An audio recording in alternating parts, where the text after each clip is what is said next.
Qué interesante y bueno, tengo el lujo de ahora presentar a nuestro querido amigo Luis de la Calle. Nos ha acompañado en muchas de estas charlas. Luis nos hablará de la coyuntura global y de impactos regionales. Luis es economista del ITAM, con un doctorado en la Universidad de Virginia.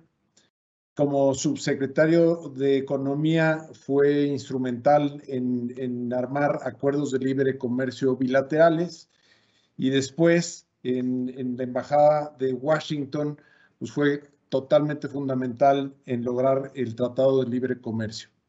Bienvenido, Luis, muchas gracias por tu tiempo y por estar otra vez con nosotros.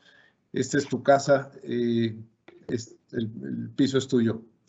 Gracias, Luis. Muchas gracias, Tom, por la invitación, por la presentación. Adolfo, también muchas gracias. Y, por supuesto, Toño, gracias por la invitación. Me ha encantado estar con ustedes.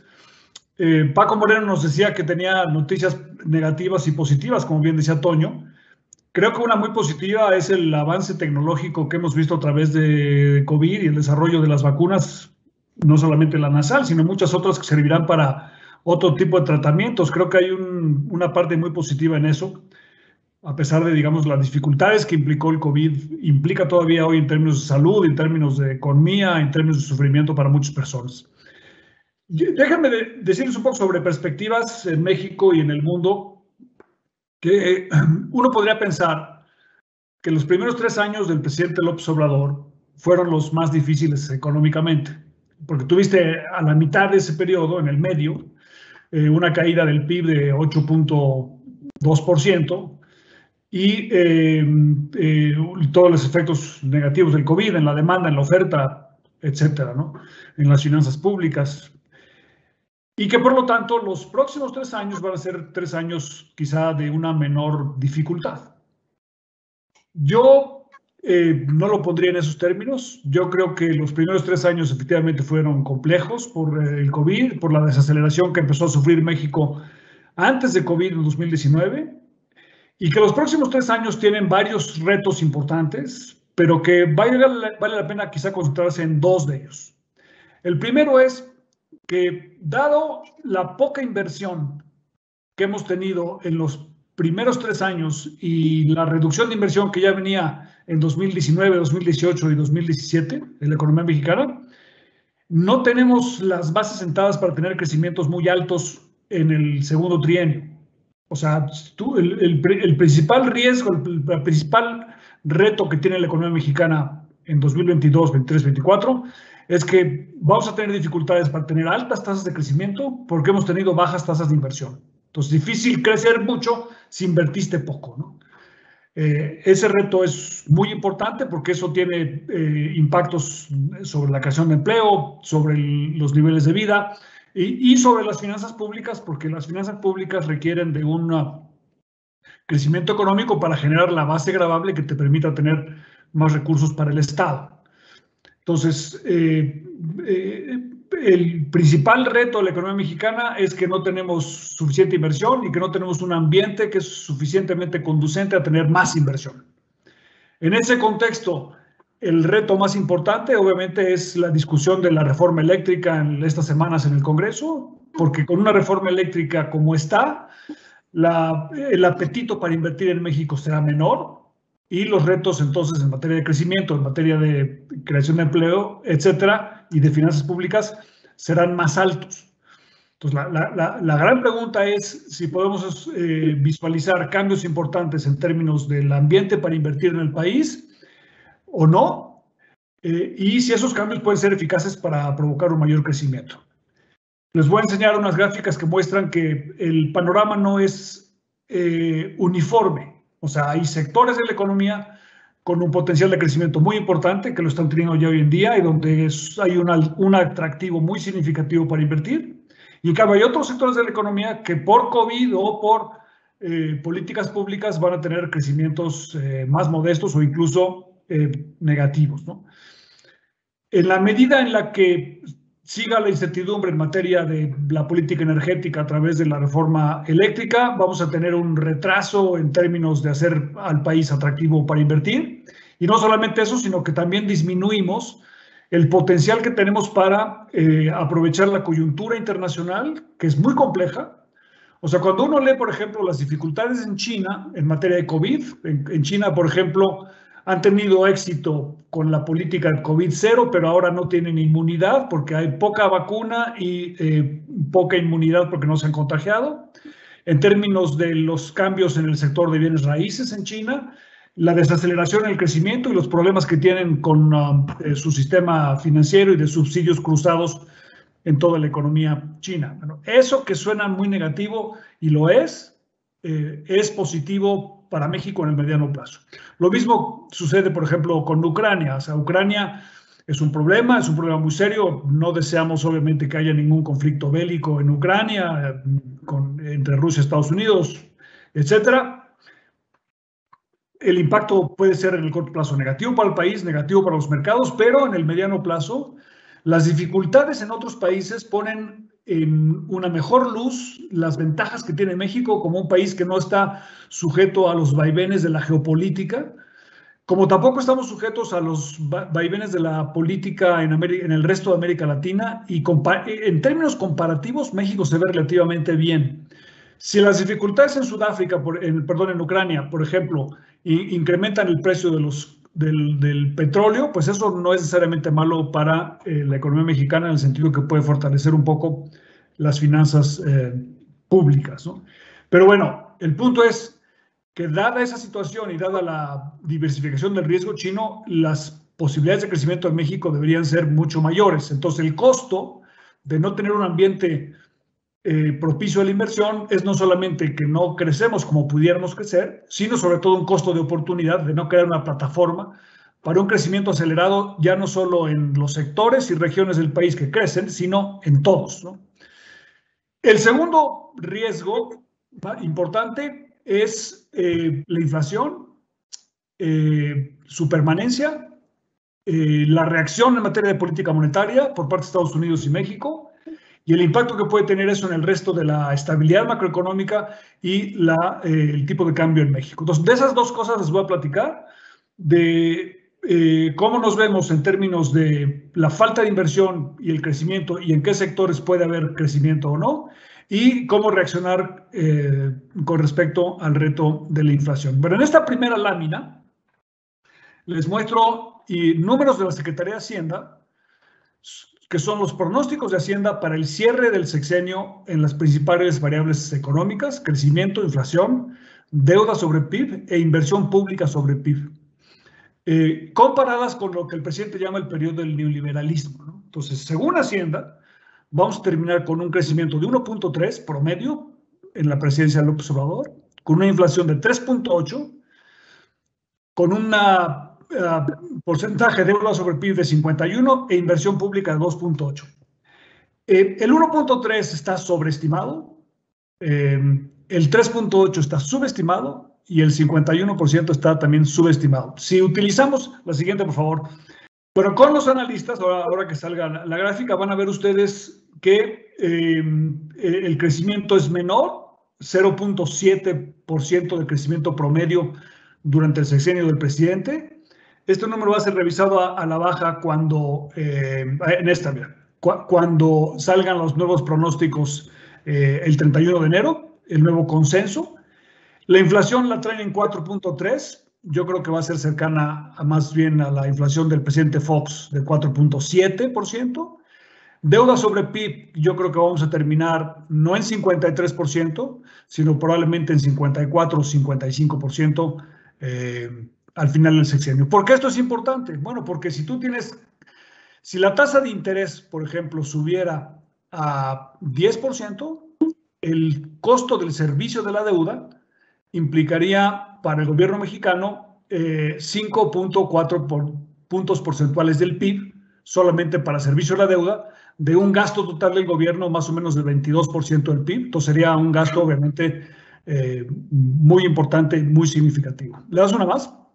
En esa siguiente gráfica van a ver ustedes la evolución de la inversión, y aquí se ve un cuadro de dos Méxicos, ¿no? A partir de 2014, en la línea verde, se ve la inversión en maquinaria y equipo, que esto es capacidad instalada para producir más y para exportar más, ¿no? Mucho de esto está ligado a la exportación. Y en cambio la línea anaranjada abajo es la tasa de crecimiento de la construcción, que se puede ver que muchas veces es negativa, por debajo del 100, y ambas caen en 2020, pero la recuperación es muy marcada en la verde, que es la de maquinaria y equipo, y muy lenta en la de construcción, que es, digamos, una buena proxy de la economía doméstica en México, y en cambio la verde es una proxy de la economía mexicana que está ligada a la economía de Estados Unidos.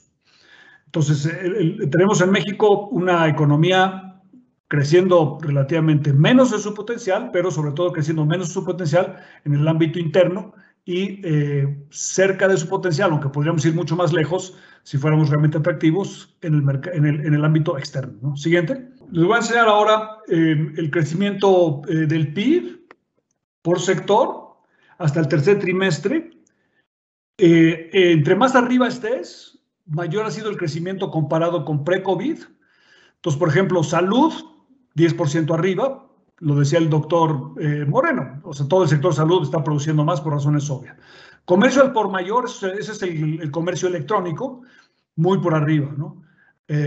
Manufactura ya está arriba de COVID con el 101, y en cambio los sectores, por ejemplo, los hoteles y restaurantes están todavía 21% por debajo, todo el esparcimiento recreativo también están casi 30% por debajo, y lo que está más abajo es lo que dice en la última línea, que es apoyo a negocios, que es el outsourcing. Ahí estaba el outsourcing. Entonces se puede ver el impacto que ha tenido el outsourcing en términos del crecimiento del PIB en los últimos 2 trimestres, por la caída de 110 a 54%. Si le das una más, por favor, Adolfo.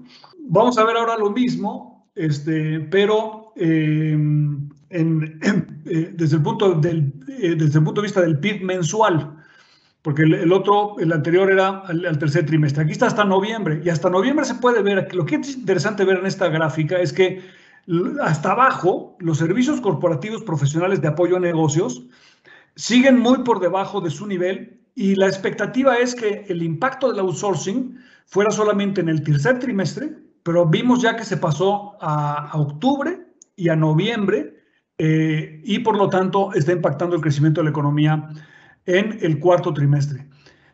El apoyo a negocios en el índice del PIB en México tiene una ponderación relativamente alta, y esa ponderación alta permanece constante a pesar de que el sector está siendo más chico por el cambio en la ley, y por lo tanto magnifica la caída en el Producto Interno Bruto. Los sectores más dinámicos de la economía con este nivel de agregación son el primario, que es agricultura, el comercio al por mayor, que es el comercio electrónico, sobre todo, y el comercio al por menor, que bueno, son las tiendas, ¿no? Si le das una más, ahora vamos a ver, en la parte industrial lo que vale la pena ver es que tienes sectores que tienen tasas de crecimiento muy elevadas, hasta arriba, ¿no?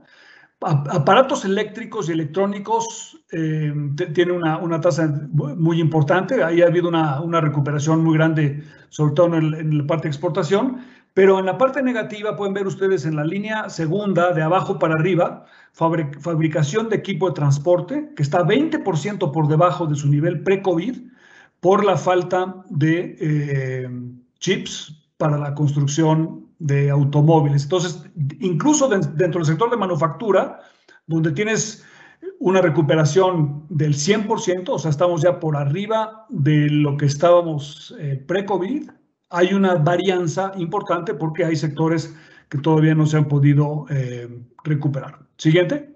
Aquí vemos en la parte comercial, lo mismo, comercio electrónico súper fuerte, y en cambio hasta abajo puedes ver toda la parte de vestido, calzado, textil, etcétera, que tiene tasas de crecimiento todavía, niveles de producción todavía por debajo de lo que teníamos pre-COVID, porque estos productos están relacionados con cosas de consumo fuera del hogar, o sea, la gente va a menos bodas y por lo tanto compra menos ropa, etcétera, o menos viajes o menos reuniones de trabajo. Entonces se venden menos camisas, menos sacos, menos corbatas, etcétera, ¿no? Si le das una más, por favor.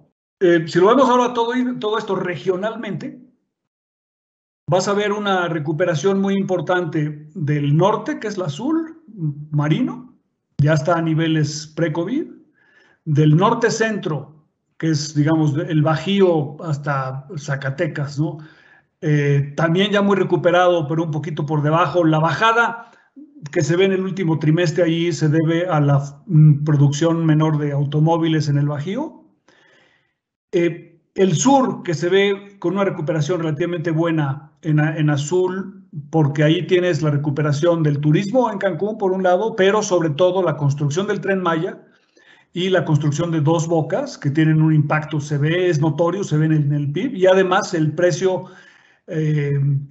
la subida del precio del petróleo en los últimos 3 meses, 4 meses, que tiene un impacto en las actividades de Pemex en esa región del país. Y la región que no se ha recuperado es la gran Ciudad de México, que es la línea naranja, y esa no se ha recuperado porque en ella tienes un sector servicios muy grande, porque tienes un número importante de empresas que cerraron y no fueron rescatadas durante COVID, y porque el impacto del outsourcing es mayor al resto de la economía mexicana. Dale una más, por favor. Bueno, en materia de comercio exterior, este ha sido el comportamiento, ¿no? O sea, una caída y luego una recuperación muy acelerada, y el último mes de diciembre, si le das una más, vamos a verlo ahora a detalle, vale la pena, ya con una recuperación fuerte, que es una muy buena noticia cuando lo ves con cuidado. Aquí pueden ver ustedes la balanza comercial que salió el día de ayer. Las exportaciones totales en diciembre crecieron 10.8%, o sea, 11%. Las manufactureras, automóviles menos 4.6% por la falta de chips, pero las no automotrices 16.3%. Eso es un crecimiento muy fuerte que implica una recuperación muy grande y que se vio reflejada el día de hoy con el anuncio del crecimiento en Estados Unidos en el cuarto trimestre, que fue 6.9%, ¿no?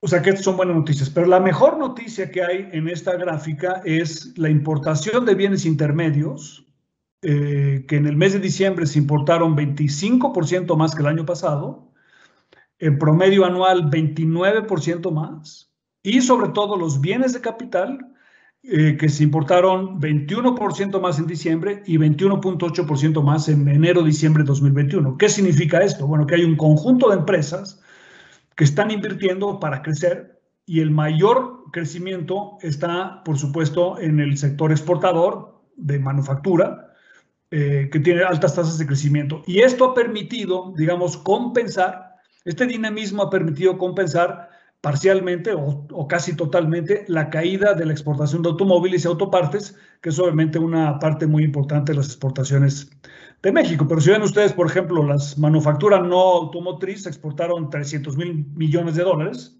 y en cambio las automotrices 140,000 millones de dólares en 2021. Si le das una más.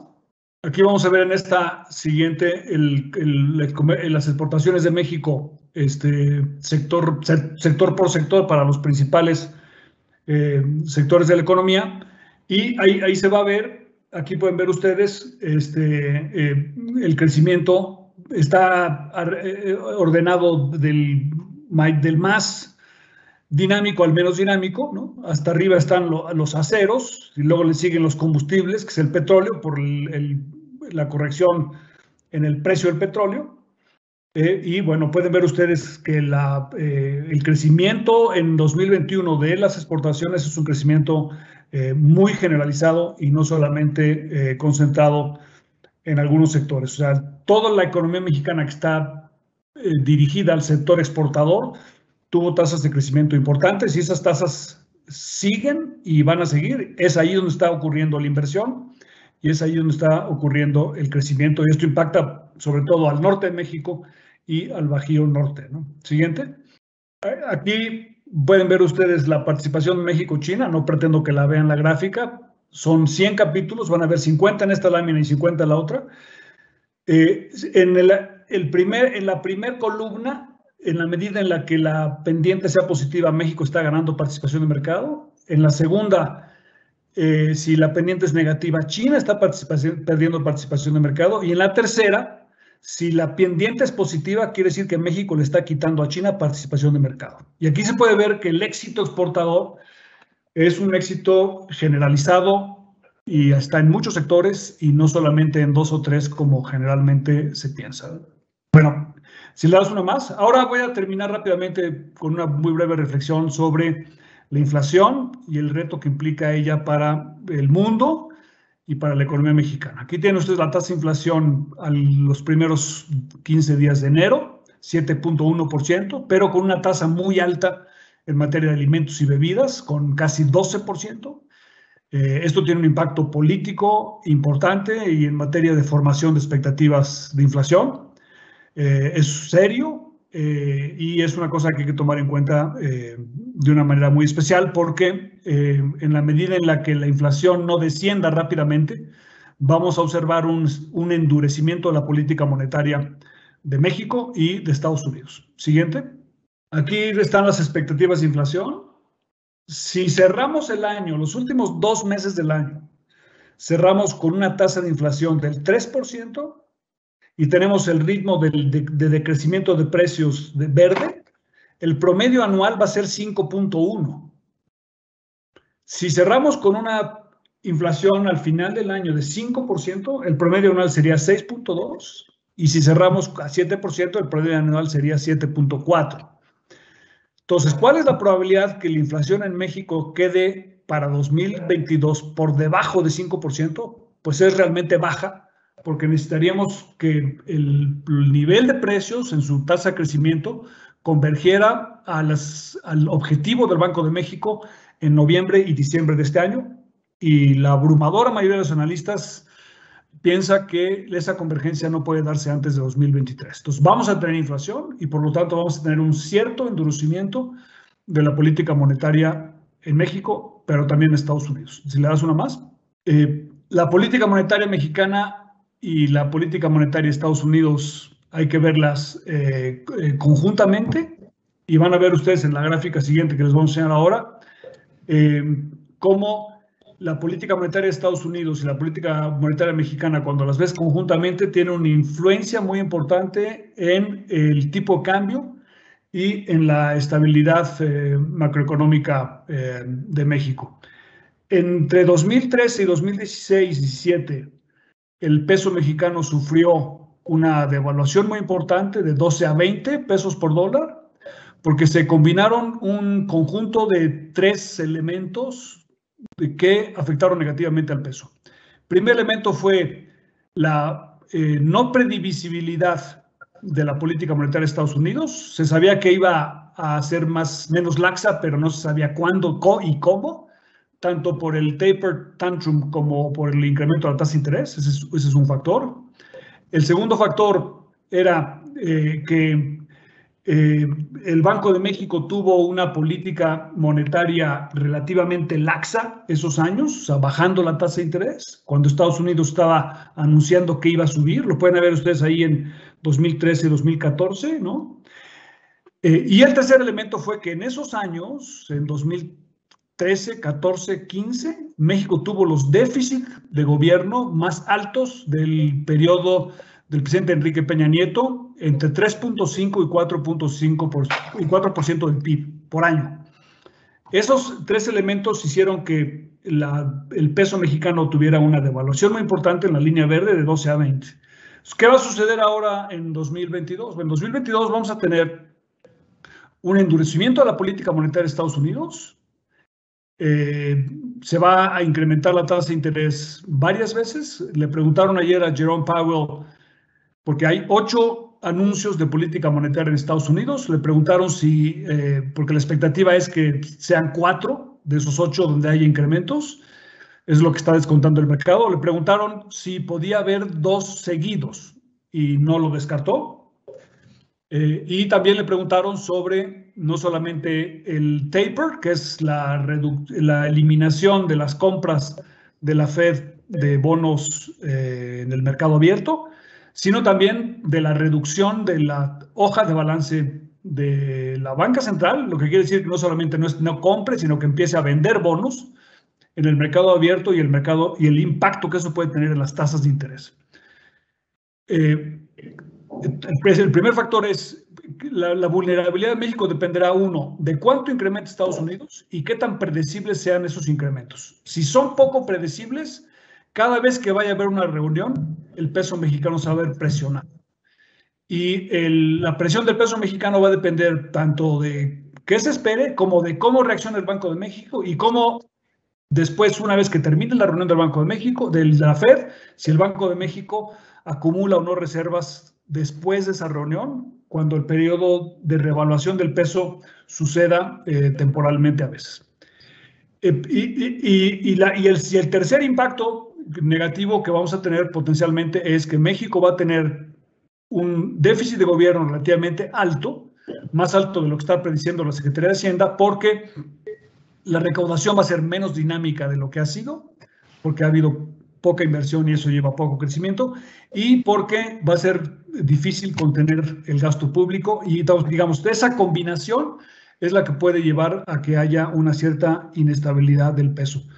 ¿Cuánto espero yo que se incremente la tasa de interés en 2022? El mercado está descontando 100 puntos base para Estados Unidos. Yo creo que va a ser 150 puntos base y que México va a tener un incremento relativamente cercano a 150, como ya tuvo en 2021, y que esa misma dosis se repetirá en 2023 con incrementos cercanos a 150 puntos base para llegar más o menos a 300 puntos base en Estados Unidos, muy por debajo de lo que es hoy en día la tasa de inflación, que está en 700, ¿no? O sea, en 7%. Para que el incremento sea solamente de ese monto de 300 puntos base, se requiere que la inflación empiece a bajar de una manera importante en Estados Unidos a partir del segundo trimestre de 2022. Si quieren, Toño, me detengo aquí, encantado de contestar preguntas si las hubiera.